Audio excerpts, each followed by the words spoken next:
Olá! Hoje vamos falar um pouco sobre a interferência do Estado na vida privada. Primeiramente, a gente gostaria de te situar em relação à nossa sociedade. O filósofo sul-coreano Byung-Chul Han fez isso muito bem em seu livro A Sociedade do Cansaço.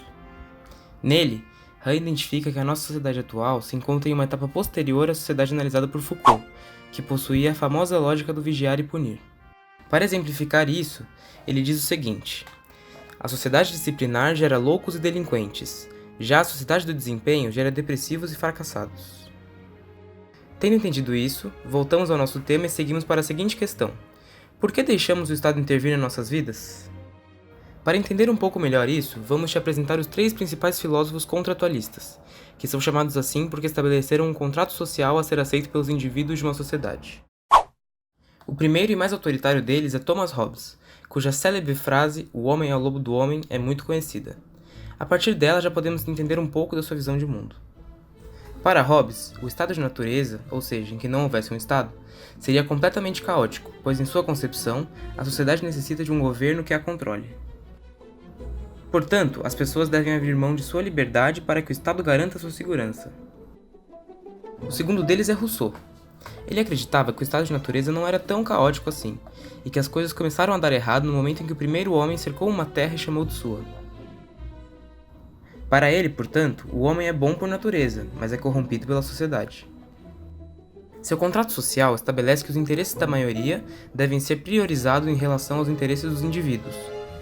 Entretanto, ele alegava que a mesma liberdade que o indivíduo teria sem ter que seguir as regras do coletivo, ele teria vivendo nesse mesmo. As suas ideias embasaram a Revolução Francesa, por exemplo.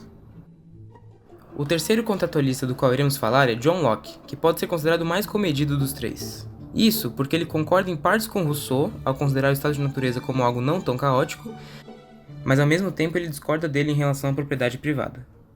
Por ser um dos fundadores do pensamento liberal, Locke acreditava que o Estado deveria agir apenas como um agente mediador das relações sociais. Para tanto, deveria garantir a isonomia, isto é, o direito ao julgamento imparcial e à defesa da propriedade privada. Os seus ideais podem ser resumidos na defesa do direito à vida, liberdade e propriedade.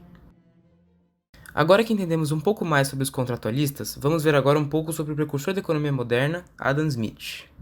Após a difusão dos ideais liberais, Smith estudou as relações econômicas entre as nações de sua época e tornou-se o pai do liberalismo econômico. Paralelamente a Locke, ele também defende que o Estado deveria apenas garantir o direito ao julgamento imparcial e impedir que se violasse a propriedade privada. Daí vem a ideia da mão invisível que controlaria o mercado. Ela consiste no autocontrole do mercado pelo sistema de preços, oferta, procura, salário, entre outros fatores. Smith também estabeleceu alguns conceitos básicos da economia, como os fatores que influenciam no preço das coisas, a lei da oferta e procura e o valor do trabalho. Ainda no século XVIII, ele compreendeu a divisão intra- e internacional do trabalho, e concluiu no final de sua principal obra, A Riqueza das Nações, que a prosperidade de um país está no crescimento constante da sua economia. Das suas teorias surgiram diversas correntes econômicas, como o liberalismo clássico, o neoliberalismo de Milton Friedman e o libertarianismo de Mises e Hayek, que defende a extinção do Estado e a implantação do anarcocapitalismo. Agora que entendemos um pouco mais sobre o liberalismo em geral, vamos analisar a relação entre a liberdade econômica e o IDH dos países.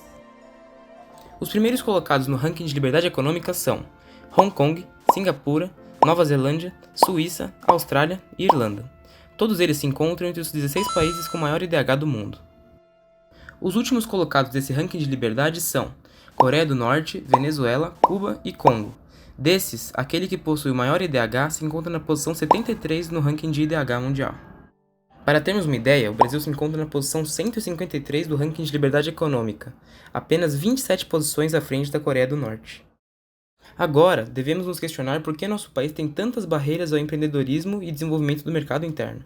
Alguns fatores que podem explicar isso são a concentração fundiária e de poder político nas mãos das elites ao longo dos séculos, privatizações mal feitas nos governos das décadas de 80 e 90, a existência de oligopólios privados e monopólios estatais em alguns setores da economia, a tributação excessiva sobre os salários, que pode chegar a quase 50%, de modo que um trabalhador tenha quase o mesmo custo que 2 ao empregador. Além da burocracia absurda para se empreender, uma vez que demoram em média 110 dias para se abrir uma empresa no Brasil, enquanto demora-se menos de um dia na Nova Zelândia. Outro ponto importante a ser lembrado é a política adotada pelos governos petistas de 2002 a 2016, a famigerada política dos campeões, em que o governo aposta nas grandes companhias para fazer o país crescer no mercado internacional. Exemplos desses campeões escolhidos foram a Odebrecht e a Ambev. Apesar de lançar essas empresas ao mercado internacional, essa política acaba prejudicando as pequenas e médias companhias, que são a base da economia de um país.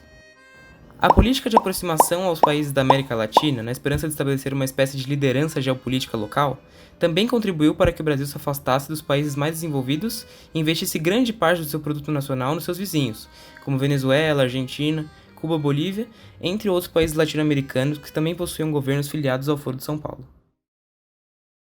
Bom, agora que vimos a relação entre a liberdade econômica e o desenvolvimento de um país, vamos relembrar o que acontece quando a liberdade dos indivíduos é violada.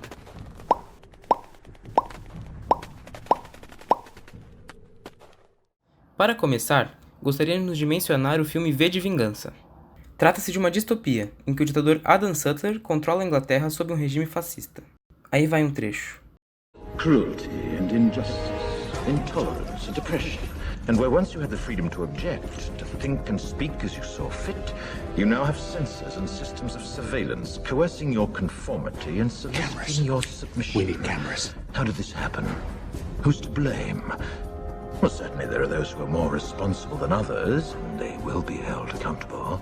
But again, truth be told, if you're looking for the guilty, you need only look into a mirror. I know why you did it. I know you were afraid. Who wouldn't be? War, terror, disease.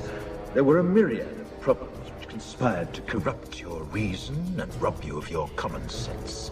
Fear got the best of you, and in your panic you turned to the now High Chancellor Adam Sutler.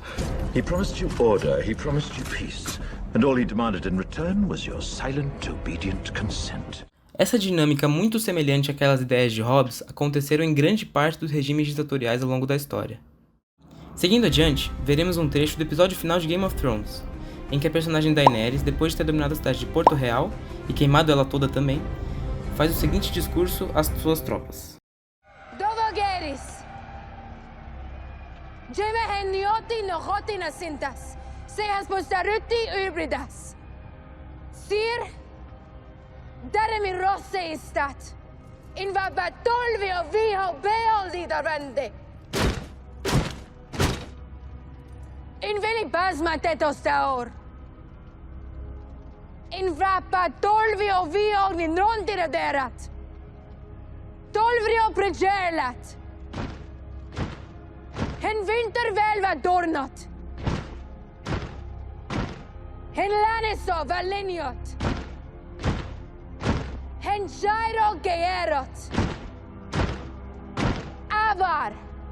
Valar. Rinjar. Tole grego vobotis. Grevi in noma pregelat. O trecho apresentado ilustra o discurso salvacionista autoritário que Daenerys propagava, uma vez que, para garantir a dita liberdade e para quebrar a roda perversa que girava o seu mundo, ela praticamente destruiu tudo e todos que se opuseram ao seu domínio.